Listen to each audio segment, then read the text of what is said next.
इस वीडियो में आप देखेंगे इंडियन सिविलाइजेशन एंड कल्चर के जो महात्मा गांधी लेखक हैं उनका इंट्रोडक्शन, और आगे मैं इस चैप्टर का कंप्लीट हिंदी करवाने वाला हूँ, समझाने वाला हूँ लाइन बाय लाइन। तो चैनल को सब्सक्राइब कर लीजिए। मोहनदास करमचंद गांधी 1869 टू 1958, यानी जिनका जन्म 1869 में हुआ था और उनकी मृत्यु 1948 में हुई थी, पॉपुलरली नोन एज बापू और the father of the nation, यानी इनको बापू के नाम से जाना जाता था या इनको राष्ट्रपिता के नाम से जाना जाता है। मतलब अभी भी इनको बापू या राष्ट्रपिता से ही संबोधित किया जाता है ज़्यादातर जगहों पे, हर स्टूडेंट के द्वारा। Was more a spiritual leader then a politician, और यह एक आध्यात्मिक नेता थे, आध्यात्मिक गुरु थे बजाय कि एक पॉलिटिशियन के। He successfully used truth and non-violence as the chief weapons against the British rule in India and help India gain independence, यानी कि इन्होंने इंडिया में सफलतापूर्वक सत्य और अहिंसा का इस्तेमाल किया। किस चीज़ के लिए? अंग्रेज़ों के खिलाफ लड़ने के लिए, और इन्होंने मदद की इंडिया की आज़ादी को प्राप्त करने में। और 1915 से लेकर फ्रॉम 1915 टिल 1948, यानी 1915 से 1948 तक ही कम्प्लीटली डोमिनेटेड इंडियन पॉलिटिक्स। उन्होंने पूरी तरह से भारतीय पॉलिटिक्स को डोमिनेट किया। He died at the hands of a fanatic on 13 जनवरी 1948, यानी यह एक कट्टर व्यक्ति के हाथों 30 जनवरी 1948 को मारे गए।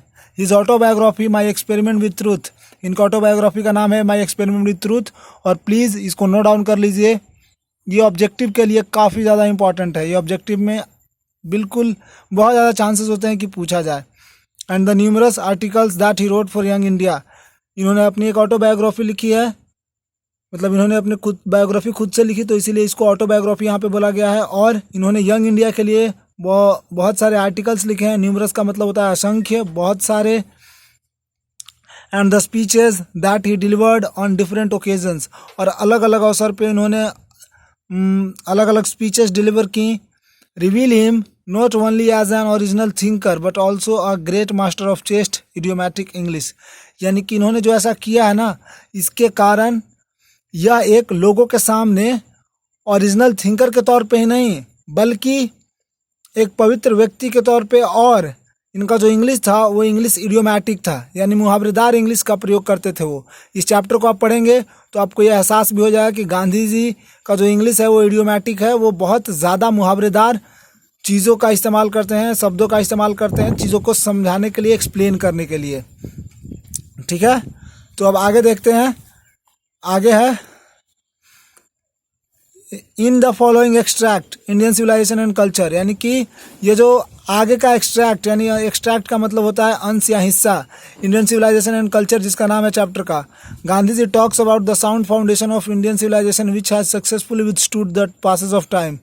गांधी जी जो है ना, भारत के साउंड फाउंडेशन का यहाँ मतलब है मजबूत नींव, यानी जो भारत का सभ्यता और संस्कृति है ना, उसमें उसके बारे में गांधी जी बात करते हैं कि वह नींव कितना मजबूत है, जिसके कारण समय बीतता गया, विथस्टूड द पासेस ऑफ टाइम, समय तो बीतता गया लेकिन जो भारतीय सभ्यता है आज भी अपने उसी रूप में, मतलब कि हम लोगों के लिए उपस्थित है, या मतलब कि हम लोगों के सामने दिखाई देता है कि मतलब भारतीय सिविलाइजेशन जैसा हजारों साल पहले था वैसा आज भी, मतलब समय बीतने के बाद भी है।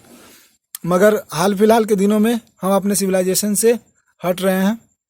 The western civilisation which has the tendency to privilege materiality can not match the Indian civilisation that elevates the moral being, यानी कि जो पश्चिमी सभ्यता है, वेस्टर्न कहने का मतलब कि जो वर्ल्ड मैप पे जो वेस्ट में कंट्रीज़ हैं, North America, South America, Europe, इन सब महादेशों के जो देश हैं, वहाँ पे जो सिविलाइजेशन है, उस सिविलाइजेशन का टेंडेंसी, यानी कि लक्षण है उसका, यानी कि उसका ये प्रवृत्ति है कि वह मटेरियलिटी को प्रिविलेज करता है, यानी कि उसको ज़्यादा वैल्यू देता है, उसको ज़्यादा इज्जत देता है, मटेरियलिटी को, यानी भौतिकतावाद को ज़्यादा महत्व देता है।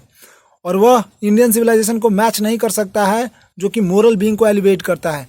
एलिवेट करने का मतलब हुआ ऊपर उठाना, आगे बढ़ाना, और मोरल बीइंग का मतलब हुआ नैतिकता, यानी भारतीय सिविलाइजेशन नैतिकता को बढ़ावा देती है, और वहीं दूसरी तरफ जो वेस्टर्न सिविलाइजेशन है वह मटेरियलिटी को और इमोरालिटी को बढ़ावा देती है।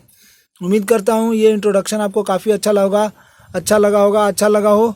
तो प्लीज़ लाइक कर दीजिए और चैनल को सब्सक्राइब कर लीजिए, क्योंकि मैं इस चैप्टर का हिंदी में लाइन बाय लाइन मतलब समझाने वाला हूँ। और इस वीडियो को शेयर कर दीजिए हर उस स्टूडेंट के साथ जिसका चाहते हैं आप, जिसकी हेल्प करना चाहते हैं, अपने भाई बहन दोस्त कोई भी हो जो 12th की एग्ज़ाम की तैयारी कर रहे हैं, उनकी हेल्प होगी। बहुत बहुत धन्यवाद।